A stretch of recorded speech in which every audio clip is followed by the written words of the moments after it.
में 1 दिसंबर से Google play store नाकाबिल इस्तेमाल होने का खदशा। इंडिया अपना ऑपरेटिंग सिस्टम बनाने का सोच रहा है, टेक्नोलॉजी में बहुत ज़्यादा आगे जा रहा है, वो अमेरिका पर डिपेंडेंट नहीं रहना चाहता, अपनी ऐप्स लॉन्च कर रहा है जो कि अमेरिका में भी लॉन्च हो रही है।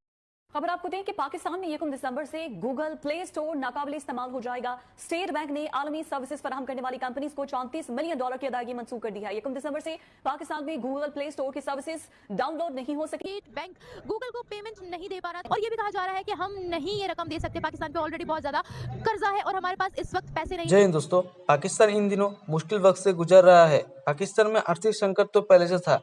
अब स्टेट बैंक ऑफ पाकिस्तान द्वारा अंतर्राष्ट्रीय सेवा देने वाले को $34 मिलियन का भुगतान रद्द करने के बाद मोबाइल उपयोगकर्ता 1 दिसंबर 2022 से पाकिस्तान में गूगल प्ले स्टोर सेवाओं को डाउनलोड नहीं कर पाएंगे। पाकिस्तान में गूगल प्ले स्टोर बंद होता देख पाकिस्तान की आवाम सदमे में, जिसमें गूगल, अमेजॉन और मेटा आदि सहित अंतर्राष्ट्रीय सेवा देने वाले मोबाइल कंपनियों द्वारा वार्षिक आधार पर $34 मिलियन का भुगतान न देने से गूगल सर्विस बंद। पाकिस्तान की यूजर्स गूगल प्ले स्टोर से ऐप डाउनलोड नहीं कर पाएंगे। तो जितना फाइनेंशियली वीक है इतना हुकूमत बर्दाश्त कर पाएगी। इंटरनेशनल कम्युनिटी को क्या पैगाम जा रहा है सर? चीन से हमारी बातचीत हुई, चीन ने हमें पैसे नहीं दिए। सऊदी अरब से हमारी डील्स हुई, हमें सऊदी अरब ने पैसे ट्रांसफर नहीं किए। आईएमएफ से डील्स चल रही थी, उन्होंने नहीं किए, बल्कि उन्होंने कुछ और कड़ी शराइत सामने रख दी। इंटरनेशनल कम्युनिटी ने तो वैसे आपके लिए बड़े अरसे से उन्होंने माइंड बना लिया है, बिकॉज क्योंकि आज से आप ब्लंडर नहीं कर रहे हैं, ब्लंडर तो आप बड़े अरसे से कर रहे हैं। International community definitely know what where you stand at, what your potentials are. IMF भी अब हमें कर्जा देने को तैयार नहीं है, इसी में कैसे $34 मिलियन कैसे देंगे? नींदें भी इनकी उड़ा दी और हलचल भी मच गई है।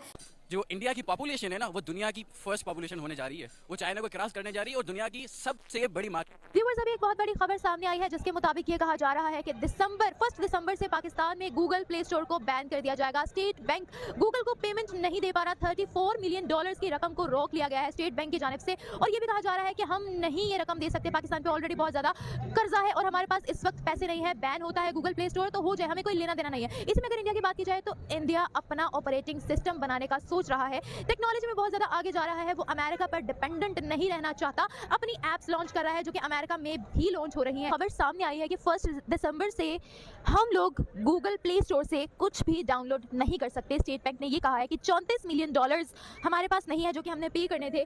गूगल बंद करना है तो बंद कर दो। खबर ये सामने आ गई है कि अब हम कुछ भी डाउनलोड नहीं कर सकते। क्या कहेंगे? मेरे ख्याल से ये खबर तो बिल्कुल ठीक होगी, लेकिन निगोशिएशन हो जाएगा।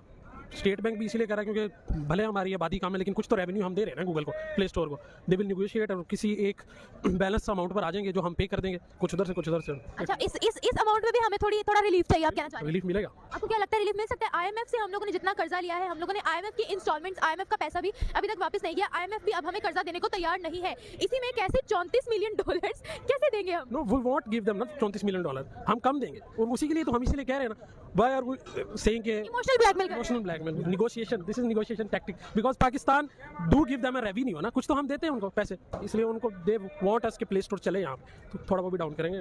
पाकिस्तान की जो इकोनॉमी है वो तो किसी की छुपी भी नहीं है, बहुत डाउन है हमारी।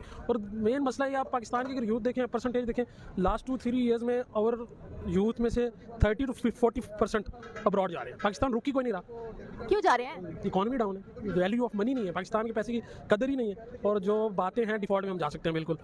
यहाँ मैं आपसे आखिरी सवाल अब ये पूछना चाहूँगी, क्या कहना चाहेंगे आप? देखिए, हम लोग आज ये सोच रहे हैं पाकिस्तान में कि हम लोगों ने किस तरीके से बाहर से पैसा देकर अपनी ऐप्स को जो है वो सिक्योर बनाना है और इंडिया अपना ऑपरेटिंग सिस्टम बनाना चाह रहा है, ऐलान कर दिया गया है। क्या कहेंगे इस बारे में? इंडिया बहुत आगे आईटी में। We shouldn't compare ourselves with India. I think we shouldn't compare ourselves with Iran or Sri Lanka in IT. हम उनसे भी पीछे हैं। ऐसा क्यों? ऐसा मोस्टली हमारी इकोनॉमी में डाउन है, दूसरा इंटरेस्ट, लोगों का इंटरेस्ट भी नहीं है। अब हमारा जो इंटरेस्ट है ना, IT people, you ask them, they will only tell you about Instagram reels making और टिकटॉक रील्स। दे वांट सिर्फ say about freelancing, many things that earning के लिए भी, मतलब रील्स वगैरह से लोग अर्न करेंगे, लेकिन जो ज़्यादा प्रोडक्टिव है उनकी तरफ नहीं जाएंगे क्योंकि वो थोड़ा हार्ड है। इसलिए हम आईटी में इस वजह से भी पीछे हैं कि हमारा जो इंटरेस्ट है ना वो इस तरफ है भी नहीं। ओवरऑल वो तो हमारे उसको तो पहले ही कोई मौका चाहिए होता है किसी ना किसी स्टेप पे, वो जो उसको तो बस छोटा सा स्टेप चाहिए, तो वो तो पहले ही चाहता है कि ये पीछे जाए पाकिस्तान। तो अच्छा, उनके चाहने ना चाहने से क्या होता है? नहीं, वो तो देखे ना, वो कह रहा है कि हम वो आईटी में हमसे आगे हैं, तो हम उनका मुकाबला करें। वो ये कभी भी नहीं चाहेगा कि हम उनका मुकाबला करें या उनका मुकाबला उसके मुकाबले में आए, तो वो चाहेगा कि इनका ये ना करें, बल्कि ये पीछे ही रहें हमसे। अच्छा, मुझे आप एक बात बताएं कि इंडिया चाहता है कि हम पीछे रहें, तो हम लोग यही सोच के ना बैठे हुए हैं और कोई काम ही नहीं कर रहे हैं, हम कोई तरक्की ही नहीं कर रहे हैं, सिर्फ ये सोच रहे हैं कि जो हमारे मुल्क में करवा रहा है वो इंडिया करवा रहा है। भाई खुद तो आगे आने की कोशिश करो। माशी चैलेंजेस की तरफ देखिए, मईशत एक बहुत बड़ा चैलेंज है। इस वक्त की जो सिचुएशन थी और पिछले एक माह से जो तमाशा आर्मी चीफ की तैनाती के ऊपर लगा हुआ था, उसकी वजह से जो बड़े इंटरनेशनल स्टेक होल्डर्स थे उन्होंने अपने तमाम फाइनेंसेस होल्ड करके रखे हुए थे। चीन से हमारी बातचीत हुई, चीन ने हमें पैसे नहीं दिए। सऊदी अरब से हमारी डील्स हुई, हमें सऊदी अरब ने पैसे ट्रांसफर नहीं किए। IMF से डील्स चल रही थी, उन्होंने नहीं किए, बल्कि उन्होंने कुछ और कड़ी शराइत सामने रख दी। इसी तरीके से जो मुख्तलिफ डिफरेंट सेक्टर्स हैं उनके लोग इंटरेस्टेड तो थे, लेकिन वो इसलिए वेट एंड सी की पॉलिसी इख्तियार किए हुए थे कि आया यहाँ पे सिचुएशन कैसे बिल्डअप होती है। इंडिया और यूएई के दरमियान, गाइस यूएई एक मुस्लिम कंट्री है, लेकिन मुस्लिम कंट्री होने के बावजूद भी यूएई का ज्यादा फोकस इंडिया के ऊपर है। गाइस यूएई ने इंडिया के ऊपर तकरीबन $8 बिलियन की इन्वेस्टमेंट की हुई है। अगर मैं यूएई और इंडिया की बात करूं तो दोनों कंट्रीज ने मिलकर $88 बिलियन पर उनकी ट्रेड जाने वाली है इस साल के अंदर। गाइस क्या वजूहत है यूएई जैसी कंट्रियां इंडिया पर ज्यादा फोकस करती है एज कंपेयर टू पाकिस्तान? अब अगर मैं बात करूं तो इंडिया के तकरीबन 35 लाख के करीब वर्कर्स यूएई के अंदर काम करते हैं और उनकी बहुत ज्यादा रिस्पेक्ट है। पाकिस्तानियों पर शराइत रखी जाती है, अगर कोई पाकिस्तानी यूएई के अंदर काम करना चाहता है तो उसके अकाउंट के अंदर कम से कम 5,000 दिरहम होने चाहिए, लेकिन इंडिया को फ्री एंट्री दी जाती है। बहुत सारी कंट्रीज के साथ इंडिया फ्री ट्रेड करता है, तकरीबन 60 कंट्रीज के साथ इंडिया फ्री ट्रेड करता है। पाकिस्तान का फ्री ट्रेड के बारे में कोई पता ही नहीं है। जबकि अगर मैं बात करूं तो यूएई की मैं बात करूं तो उन्होंने इंडिया के अंदर $8 बिलियन की इन्वेस्टमेंट की हुई है एयरटेल कंपनी के अंदर। क्या वजूहत है कि इंडिया को ज्यादा प्रेफरेंस क्यों मिल रही है हर एक कंट्री की तरफ से?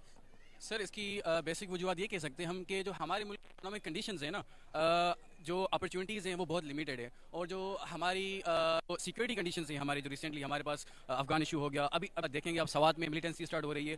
तो पाकिस्तान में जो भी कंट्रीज़ हैं जो नहीं आते, चाइनीज़ यहाँ पे काम कर रहे हैं। अभी सीपेक में अभी फेज़ 2 स्टार्ट होने वाला है उसका, तो उसके अंदर भी अभी देखें तो वो कतरा रहे हैं उस चीज़ से। चाइना कराची में देखें आप उन पे, अभी ग्वादर पे 28 से 30 दिन हो गए हैं, तो वहाँ पर एक जो है ना वो धरना चल रहा है कि हमें हक दो तहरीक चल रही है वहाँ पर। तो ये चीज़ें जो है ना उसके अंदर एक डिस्ट्रेस पैदा करती हैं कि यार यहाँ पर बलूचिस्तान का इशू है हमारे पास, इन्वेस्ट करना चाहते हैं कहाँ पर, गिलगित बल्तिस्तान, लेकिन वो प्रोजेक्ट कंप्लीट नहीं हो पाते। क्यों? क्योंकि इंडिया क्लेम करता है, एक इंटरनेशनल वहाँ पर वो चीज़ आ जाती है। दूसरा ये जो कंट्रीज़ हैं वो इंडिया की तरफ क्यों जाते हैं, एक्टिविटीज़ बहुत ज़्यादा देता है उनको, वहाँ पर जगह देता है, वो वहाँ पर जाके काम करते हैं। दूसरा ये कि कुछ ही सालों में, 5 या 8-10 सालों में जो इंडिया की पॉपुलेशन है ना वो दुनिया की फर्स्ट पॉपुलेशन होने जा रही है, वो चाइना को क्रॉस करने जा रही है, और दुनिया की सबसे बड़ी कंज्यूमरिज्म उतनी ज़्यादा होगी वहाँ पर। तो इस चीज़ को देखते हुए अगर आप हिस्ट्री में देखेंगे ना, तो हिस्ट्री के अंदर अगर आप देखेंगे जो हमारे पास ये अपना कौन आया था, कोलंबस आया था, या जो भी निकले थे ना अमेरिका जिस भी चीज़ के लिए, वो बेसिकली इंडिया आना चाहते थे। पता है क्यों? क्योंकि यहाँ पर उस वक्त फसलें थी डिफरेंट किस्म की, स्पेशली यहाँ पर जो मसाले थे या ऐसी जो चीज़ें थी, तो यहाँ पर एक मार्केट है। यहाँ पर आप देखेंगे जो हमारी इंडस रिवर है या उनकी जो गंगा रिवर है, उनके जो सिविलाइजेशंस रहती थी कारी में माहिर थे। तो इंडिया का रीजन है ना, के लिए इसके पाकिस्तान और बांग्लादेश भी आता था पहले, तो ये एक बहुत ही पुराने ज़माने से जो है ना वो एक बड़ी मार्केट है।